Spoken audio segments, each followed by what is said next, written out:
Olha o que eu descobri quando eu estava gravando. Ó, um dos sócios dessa empresa que a gente vai analisar é o Moby Dick Fundo de Ações. Eu não sei quanto vocês, mas eu achei muito engraçado isso aqui, porque me veio a ideia de uma baleia, e a baleia tá meio que afundando, então não sei se é um melhor nome para um fundo de investimento em ações. Mas aí depois eu também pensei que os bilionários, eles também muitas vezes são chamados de tubarões ou baleias, então provavelmente é essa referência que eles quiseram fazer, mas eu fiquei muito curioso e eu tive que ver qual foi o retorno que esse fundo está entregando.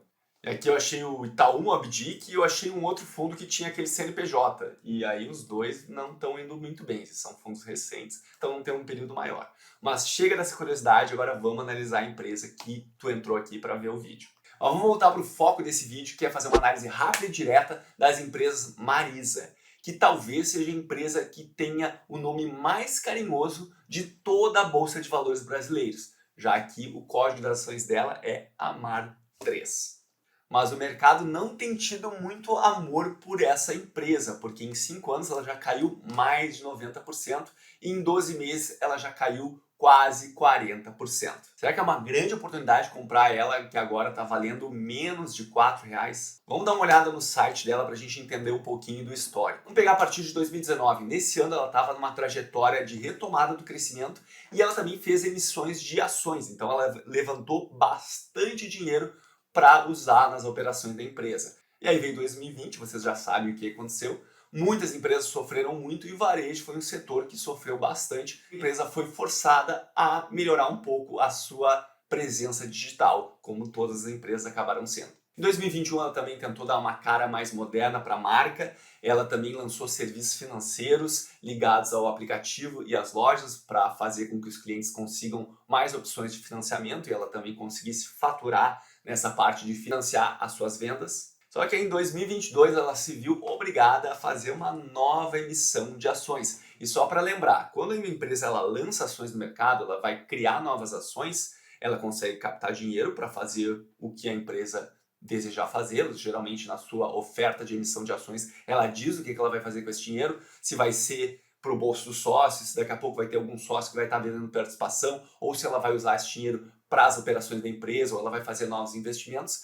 Mas o fato é que quem era acionista anterior, se não comprar novas ações nessa emissão, ele acaba sendo diluído, ou seja, agora ele tem um percentual menor da empresa do que ele tinha anteriormente.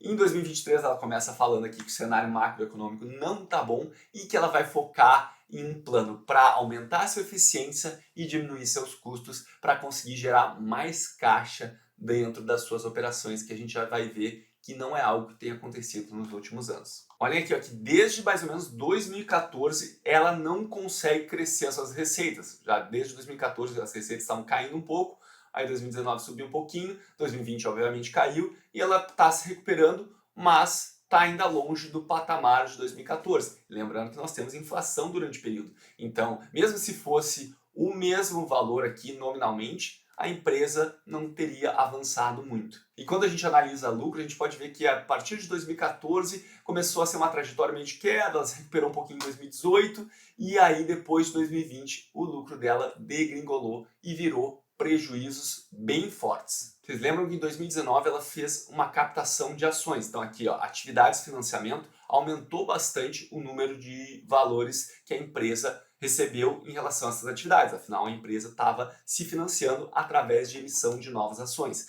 E aí o caixa dela, que antes estava ali perto de 400 milhões, aumentou basicamente 328 milhões, e aí acabou aquele ano de 2019 com 725 milhões de aumento de geração de caixa, o que é legal de se ver, só que claro que a gente viu que boa parte disso vem das atividades de financiamento. Só que a partir de 2019 a gente começa a olhar para os anos seguintes e a gente vê que essa geração de caixa não aconteceu mais. Na verdade, a empresa, a cada ano, ela está consumindo mais caixa, mais dinheiro do que ela consegue gerar.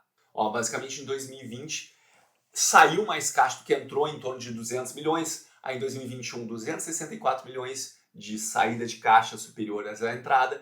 E aí, em 2022, em torno de 20 milhões. Então, aquela reserva que tinha sido aumentada com a ajuda de emissão de novas ações em 2019 e também em 2022, a gente está vendo que ela está diminuindo ao longo dos anos. E quando a gente olha para a margem aqui, principalmente a margem bruta e a margem líquida, pode ver ali que a partir de 2020 a margem líquida da empresa foi bastante diminuída. Ela tentou recuperar um pouquinho em 2021 e em 2022 ela caiu novamente. Então não parece ser um cenário muito animador para a empresa. Quando a gente for olhar aqui dívida líquida, que é basicamente as dívidas da empresa, tira todo o dinheiro que a empresa tem disponível hoje, ou seja, se ela usasse esse dinheiro para pagar todas as suas dívidas, o que aconteceria? É isso que diz a dívida líquida. E aí aconteceria que a empresa ainda teria uma dívida de mais de R$ 1 bilhão. E lembrando que ultimamente os resultados das operações dela têm sido negativos, então a figura não parece muito boa para a Marisa. E antes de eu te mostrar um indicador importante aqui da Marisa e fazer uma comparação com outra empresa também do mesmo setor, eu queria te pedir, se está curtindo esse vídeo, clica para se inscrever no canal e assiste depois a playlist de Small Caps, que eu tenho certeza, se está gostando desse vídeo aqui, tu vai gostar das análises de outras empresas que fazem parte ou que fizeram parte desse índice de empresas menores que podem ser mais arriscadas, mas também podem ter um potencial maior de valorização. E é claro, sua inscrição não te custa nada e ajuda muito aqui eu produzir cada vez mais vídeos. Muito obrigado pela ajuda e vamos seguir finalizando com um detalhe bem importante sobre a Marisa. Eu vou fazer uma comparação interessante. Aqui tem um indicador interessante, que é o preço sobre valor patrimonial. Primeiro, preço é fácil de entender, é o valor que tu está pagando na ação. Agora, o que é valor patrimonial? Pensa que na contabilidade tudo tem que estar registrado com números. As dívidas da empresa, os bens que a empresa tem, os ativos, estoques. E aí fazendo toda essa conta, tu vai chegar lá no valor que realmente é o patrimônio dos sócios. E aí divide isso pelo número de ações e aí tu tem qual o valor patrimonial, ou seja, contábil, que a ação deveria valer. E aqui, como o valor está 1,44, ou seja, ele está maior do que 1, está querendo dizer que tu está pagando um valor maior do que o valor contábil daquela ação.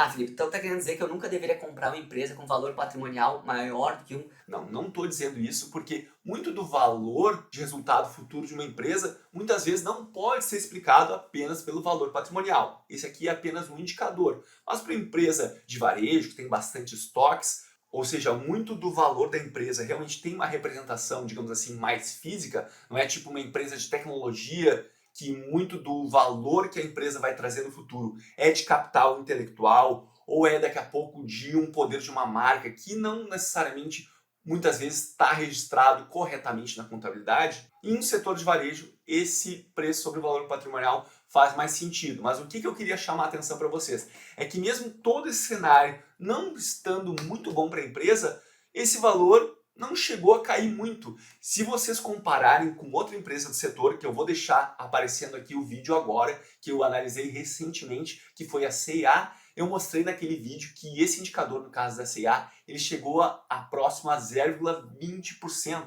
Então tu estava pagando por apenas 20% do valor do patrimônio daquela empresa. Os outros 80% tu estava levando de graça. E talvez esse tenha sido um dos motivos dela ter ficado tão barata que ela acabou tendo uma valorização bem expressiva nos últimos 12 meses. Mas quando a gente olha aqui para a Marisa, a gente vê que isso não está acontecendo. A Marisa andou apresentando os resultados pro forma, e agora não me lembro se foi o Warren Buffett ou o Charlie Munger que explicaram o que são resultados pro forma. Basicamente assim, uma tradução meio livre.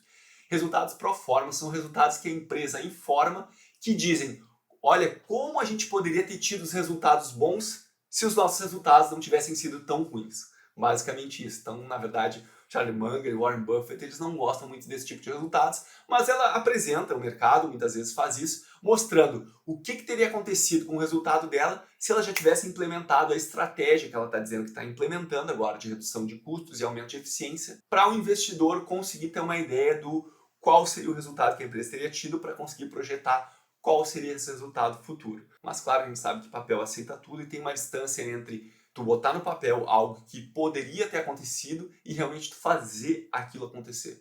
Hoje o mercado precifica ela, como mostrei para vocês, com um futuro não muito bom e eu prefiro ficar de fora. Mesmo que o plano de recuperação dela dê certo e os resultados comecem a melhorar, não me parece que a Marisa é uma empresa que tem uma marca, que tem um diferencial competitivo, especialmente num setor que é tão difícil de ter sucesso como é o varejo brasileiro. Mas me fala nos comentários o que tu acha da empresa. Lembre-se que investir é preciso. Um grande abraço e até a próxima.